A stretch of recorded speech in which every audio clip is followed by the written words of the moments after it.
Hey everybody, welcome back to Mindful and Mellow. So, I do a lot of tarot card readings and I talk a lot about manifestation and kind of like the thought process, the way the mind works, and what our thoughts are focused on, and kind of like where we're placing our attention, right? Because we know that energy flows where attention goes. So, I thought it would be helpful if I kind of give a little bit more insight as to like what the mind is, how it works, and kind of like how I think about it when we do some of these tarot card readings. So, I use some of my excellent artwork here to kind of illustrate a couple of core concepts. So the first one is really just around the mind itself. So we have the mind, and this is the person up here. So we have the conscious mind and we have the subconscious mind. Okay, now they say we have upwards of like we have at least 60,000 thoughts in a day, upwards of like 90,000 thoughts. That's a lot of thoughts. The thing is, we think a lot of the same thoughts every day. Same thoughts. You get up in the morning. Think about it. You get up in the morning and you're off to the races. You're off thinking about getting coffee going, getting ready for work, getting ready for school, whatever the case might be. So we kind of go right down that thought, thinking about what didn't go right yesterday. Have same thoughts, right? So we have two minds. We have the conscious mind, which is what we all think about probably the most often, because that is I just had a thought, or I was thinking, or you consciously are aware of what's going on in your head. Okay, so the conscious mind accounts for about 5% of the thinking that you do. Now, beneath that, so I have like represented by this blue line, beneath that is the subconscious mind. The subconscious mind is where 95% of other thoughts take place. The thing is, the subconscious mind is programmed by the conscious mind. So the conscious mind thinks the thought, usually thinks it many times, and programs the conscious mind, okay? So the conscious mind accounts for 95% of all the thinking that we do. So think about routines. Routines is a great example of where the subconscious mind is really at work. You think about it. You ever get in the car? You don't really think about how to drive. You don't really think about, okay, I'm going to turn left. I really should hit my blinker and I should push the button, push the stick down, turn the blinker on, indicating I'm going left. You just do it. You just do it because you're subconsciously thinking about that. You're like, I'm going left up here. You can be fully engaged in a conversation with somebody in the car. You could be listening to rocking out to music, right? But you're still going to put on that blinker if you're turning left. So that's subconsciously programmed into your mind. Now, how does that happen? It happens through repetition. You learned how to drive. You were told, okay, if we're going to turn left up here, you want to hit the blinker. You want to put the blinker, you want to hit the little wand, you want to press it down. And that will turn the blinker on, indicating you're going left. You thought that over and over again, and eventually it just became second nature. You don't even think about it anymore. You don't think about, oh my God, I'm going left. What am I going to do? You just do it, right? So the subconscious mind, 95% of the things that we think every day are in the subconscious mind. This is where routines, like the driving example, these are retained. Memories, right? Memories are a big thing. Memories are stored in the subconscious mind. So when we talk about manifestation, and I talk about that in some of the tarot card readings, or I do the 3 things tarot, right? Something to be grateful for, something to be mindful of, and something to look forward to, right? That's all kind of taking place. This plays a huge part of it, right? But we're not always, it's subconscious, meaning it's below consciousness. We're not aware of it, okay? So just kind of want to emphasize a couple of things here is that when you have a thought, a conscious thought, okay, that thought could be, I'm not enough. It could be, I'm not good at this, or I'm not athletic enough to excel in sports, right?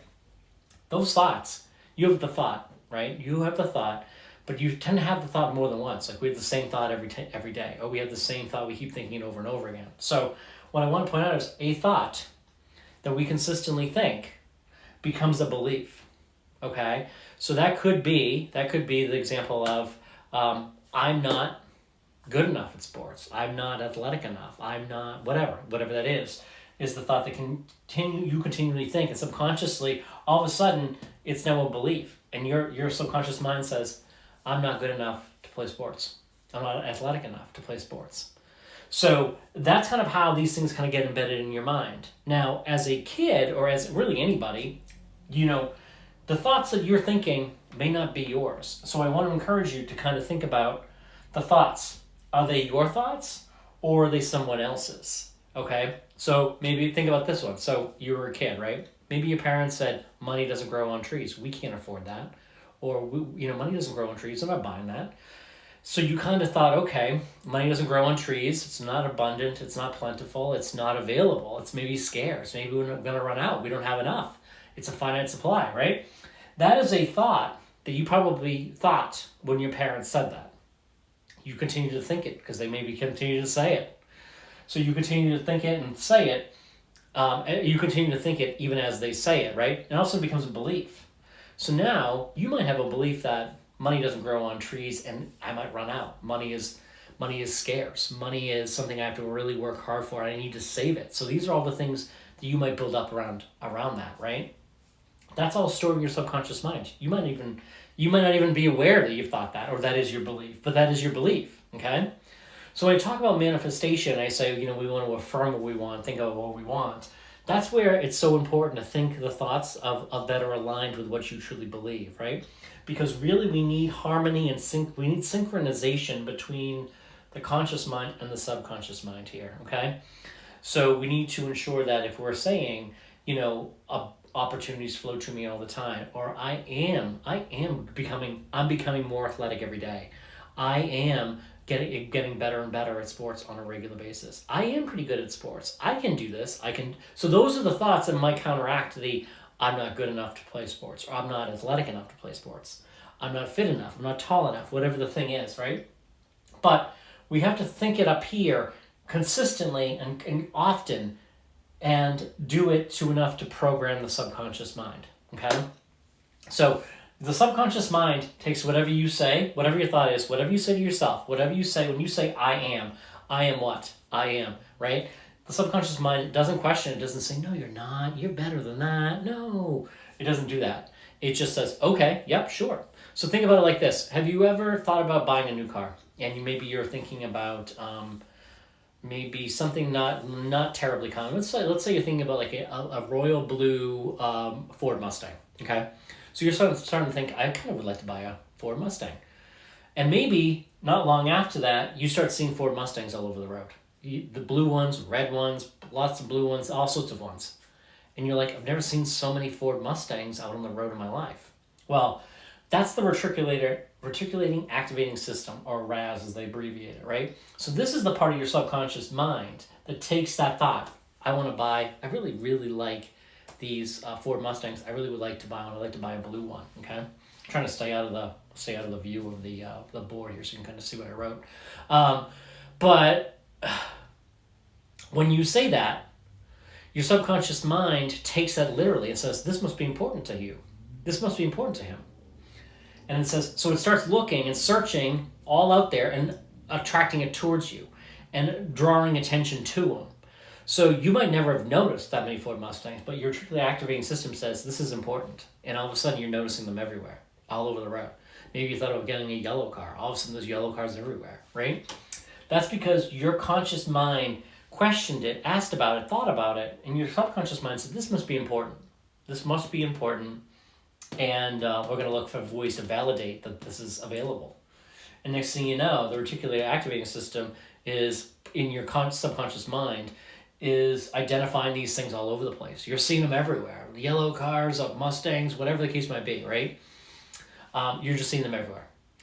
And that is the way the subconscious mind is looking to validate your belief. It's looking for, it validates the belief, but it doesn't care if the belief is true or false, right or wrong, or anything like that, okay? It takes it literally. It doesn't judge you. It doesn't say, no, that's not accurate, nothing like that. That's where the conscious mind is the one that does that. That says, that isn't right. Of course I'm athletic enough. Of course I have the ability to play sports effectively and well. The conscious mind does that. The conscious mind just looks for the validation, okay? And when these two are in sync, if you're telling a thought that you really truly believe and you want to believe and you want to manifest, if you want to believe that you are capable and sophisticated enough or whatever, knowledgeable enough for a particular job, right? If you say that and you subconsciously, you actually do believe that you do have the capability because you understand that you can learn, you're a quick learner, you are smart, you're intelligent, all these wonderful things, right?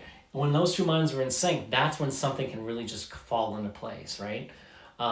And that's really kind of like why it's so important to think about the thoughts that you're thinking. Okay, are they your thoughts or are they someone else's thoughts? And maybe kind of challenging those a little bit.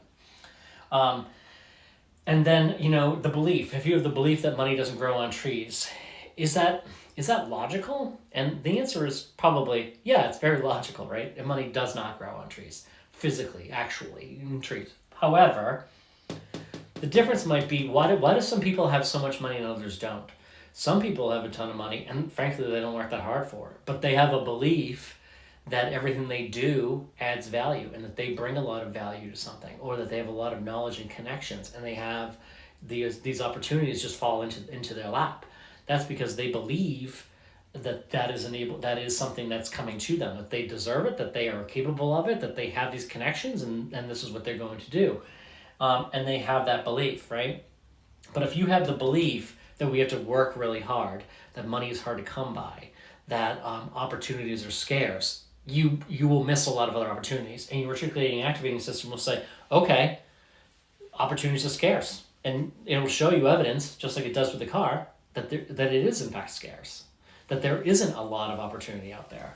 So what do you want the mind to focus on? Okay, how do you want this to play out for you? Do you want it to focus on lack and things that are not available? Or do you want to question the belief that something isn't available, that you're not good enough for something, you're not cut out for something, you're not smart enough, athletic enough, whatever? Do you want to think about the logic behind that thought and question whether or not it's your thought or someone else's? Oftentimes they're our parents' thoughts or someone else's thoughts. Someone told you something and you said it out loud, you thought it, and you believed it, and because you thought it over and over again, right? A belief is nothing more than a thought you continue to think. So let that sink in. A belief is nothing more than a thought you continue to think. So whose beliefs are they? And whose thoughts are, who embedded this thought in your mind, right? And then do you really believe it? Okay, so I'll stop there. I think we can get more into like the thoughts and how we can work on the subconscious mind, how you can kind of question and challenge the thoughts that are out there, whether they're your thoughts or someone else's thoughts. Where do you go from there? How can we recalibrate and kind of reframe? There's something called neuroplasticity, meaning that we can change. Our brains can change. Our brains can have the incredible capacity to change with consistency and clarity, in clear direction, right? Coming from the conscious mind. So we'll get more into that, but I think that hopefully that kind of explains a little bit when I talk about mindset and attention and focus. And I think I just today I posted a tarot reading, a Celtic Cross reading, where we talked a little bit about the conscious and the subconscious mind, right? And I said maybe they're not in sync, and that's meaning that are the thoughts in your conscious mind consistent with what's going on in your subconscious mind? Okay, are those aligned? And that there's an opportunity there to see if they are in fact, and if they are not, what can we do about it? We'll get more into that next time. So with that, I thank you for being here. I'll be back again real soon.